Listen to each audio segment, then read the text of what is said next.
বাংলাদেশ সরকার রোববার ঢাকায় আনুষ্ঠানিকভাবে মার্কিন গম আমদানি সংক্রান্ত একটি চুক্তি সই করতে যাচ্ছে। সেই সঙ্গে 14টি বোয়িং বিমান কেনার পরিকল্পনাও চূড়ান্ত পর্যায়ে রয়েছে।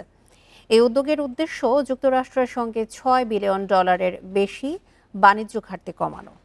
পাল্টা শুল্ক কমানো নিয়ে যুক্তরাষ্ট্রের সঙ্গে তৃতীয় দফার বৈঠক সামনে রেখে এই চিন্তা করা হচ্ছে। বর্তমানে যুক্তরাষ্ট্র থেকে আনা পণ্যে গড়ে 6% শুল্ক আরোপ করে বাংলাদেশ। এই হার প্রায় পুরোপুরি তুলে দেওয়াও হতে পারে বলে বাণিজ্য মন্ত্রণালয়ের সূত্রে জানা গেছে। এর পাশাপাশি চলছে বৈঠকের আগে নানা পর্যায়ে প্রস্তুতি। বাণিজ্য মন্ত্রণালয় ও ব্যবসায়ীদের সূত্রে জানা গেছে, তৃতীয় দফার আলোচনায় সহায়তার জন্য ব্যবসায়ীদের একটি দল যুক্তরাষ্ট্রে যেতে পারে।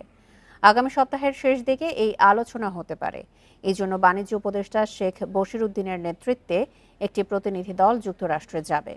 যুক্তরাষ্ট্রের বাংলাদেশি পণ্যের উপর 35% শুল্ক আরোপ করেছেন। বাণিজ্য ভারসাম্য রক্ষা করতে আমদানি বাড়ানোর কৌশল নিয়েছে বাংলাদেশ।